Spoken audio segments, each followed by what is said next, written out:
মৰমৰ ছাত্ৰ ছাত্ৰীসকল, আজি আমি অসম জাতীয় বিদ্যালয়ৰ ৩য় শ্ৰেণীৰ নতুন গণিতৰ অনুশীলনী ৩ৰ ক আলোচনা কৰিম। আজি ৩ৰ কৰ ৪ নম্বৰ আৰু ৫ নম্বৰ প্ৰশ্নবিলাকত আমি আলোচনা কৰিম। ৪ নম্বৰ প্ৰশ্নটো কি কৈছে? পথালিকৈ বিয়োগ কৰা। আমি ইয়াত কি কৰিম? পথালিকৈ বিয়োগ কৰিম।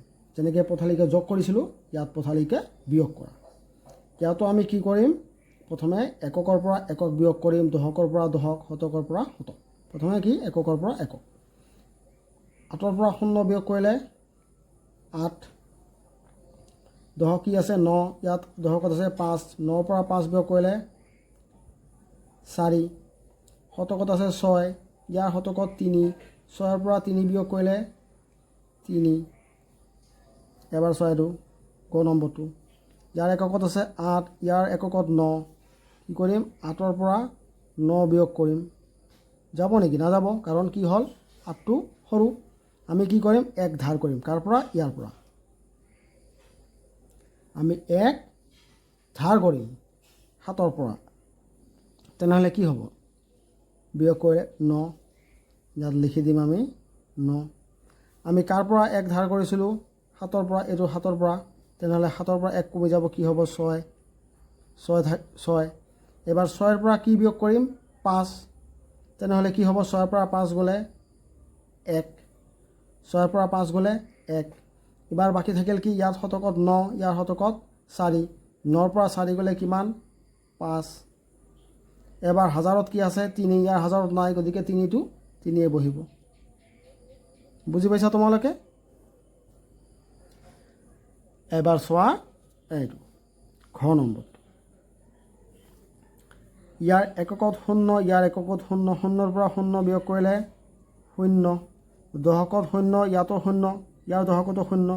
০ৰ পৰা ০ বিয়োগ কৰিলে ইয়াতো ০। শতকত আছে ০। ইয়াৰ শতকত ৮। ০ৰ পৰা ৮ বিয়োগ কৰিব পাৰি নেকি? নোৱাৰি, কাৰণ ০টো সৰু। আমি কি কৰিম? ১ ইয়াৰ পৰা ধাৰ ল'ম। তাৰ পৰা ৯ৰ পৰা। তেনেহ'লে কি হ'ব? ২। ইয়াত লিখি দিম আমি ২। তেনেহ'লে আমি কি কৰিছিলোঁ? কাৰ পৰা ধাৰ লৈছিলোঁ? ৯ৰ পৰা। তেনেহ'লে ৯ৰ পৰা ১ কমি যাব। ১ ধাৰ লৈছিলোঁ মানে ১ কমি গ'ল। কিমান থাকিল? ৮। এতিয়া এই ৮ৰ পৰা কোনটো বিয়োগ কৰিম? ৭ বিয়োগ কৰিম। হাজাৰৰ ঘৰত যিহেতু এইটো ৭ বিয়োগ কৰিম। ৮ৰ পৰা ৭ গ'লে কিমান? ১। এইবাৰ চোৱা প্ৰথম চ। ইয়াতো কি কৰিম? এককত ০, ইয়াৰ এককতো ০। ০ৰ পৰা ০ বিয়োগ কৰিলে ০। ইয়াৰ দশকত ০, ইয়াৰ দশকতো ০। ০ৰ পৰা ০ বিয়োগ কৰিলে ০। শতকত আছে ইয়াত ৮, ইয়াৰ শতকত ০। তেনেহ'লে ০ৰ পৰা ৮ বিয়োগ কৰিব নোৱাৰি। তেনেহ'লে কি কৰিম?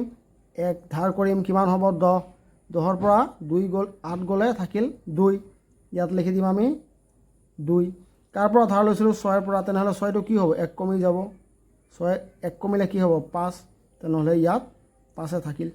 ইয়াত কি হ'ব? ৫এ বহিব, কাৰণ ইয়াত হাজাৰৰ সংখ্যা নাই, সেইকাৰণে ৫এ বহিল। বুজি পাইছা তোমালোকে? এইবাৰ চোৱা এইটো। ইয়াৰ কি আছে? এককত কি আছে? ০। ইয়াৰ এককত ৯। ০ৰ পৰা ৯ বিয়োগ কৰিম। যাব? নাযাব। কি কৰিম? ইয়াত ১ ধাৰ ল'ম। কি হ'ল? ১০। ১০ৰ পৰা ৯ গ'লে কি হ'ল? ১। ১ হ'ল। তাৰপিছত ১ গ'ল। তাৰমানে ইয়াত চোৱা, ইয়াত আকৌ কি হ'ল?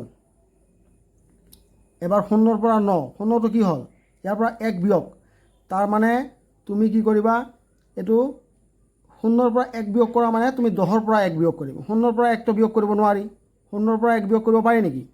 ১ বিয়োগ কৰিব নোৱাৰি। ০ত আমি কি কৰিম? ইয়াৰ পৰা ধাৰ ল'ম।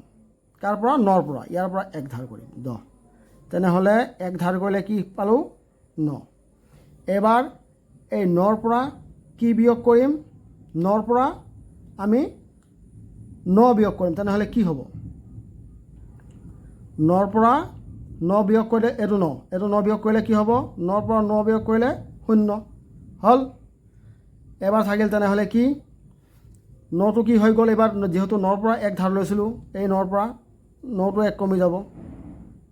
এইটো হৈ গ'ল ৮।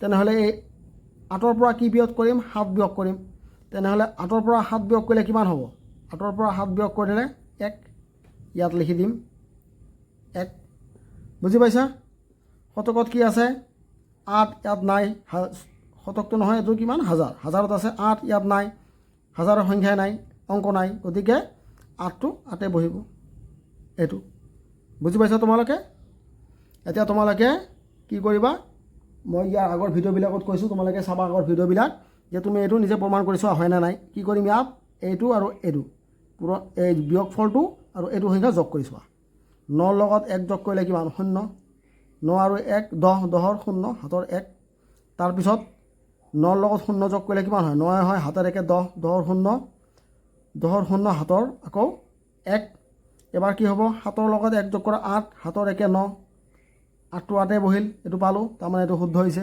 বুজি পাইছা তোমালোকে আশা কৰোঁ তোমালোকে বুজি পাইছা এইবাৰ চোৱা 5 নম্বৰটো খালী ঠাই পূৰ কৰা কি কৈছে ইয়াত বিয়োগ 700 বিয়োগ 600 তেনেহ'লে কি হ'ব ইয়াত 0ৰ পৰা 0 গ'লে 0 ইয়াৰ 0ৰ পৰা 0 গ'লে 0 7ৰ পৰা 6 গ'লে 1 তাৰমানে কিমান পালোঁ 100 ইয়াত থকা ইয়াত চোৱা কি আছে 400 বিয়োগ 400 কিমান হ'ব 4ৰ পৰা 4 গ'লে কিমান 0 তেনেহ'লে গোটেইটো কি হৈ যাব 0 কিয় 4 আৰু 4 হিচাপ কৰিলোঁ যিহেতু এই দুটা ইয়াতো 0 ইয়াতো 0 তেনে বাদ দিয়া আৰু 0 0 থাকিলে বাদ দিয়া আৰু ধৰি লোৱা এইটো নাই কি কৰিম 4ৰ পৰা 4 বিয়োগ কৰিলোঁ 0 গতিকে এইটো উত্তৰটো হ'ব 0 এতিয়া চোৱা 445ৰ পৰা কি বিয়োগ কৰিলে 445 থাকিব তেনেহ'লে কি বিয়োগ কৰিম ইয়াত 0 বিয়োগ কৰিলে হয়নে নাই 0 বিয়োগ কৰিলে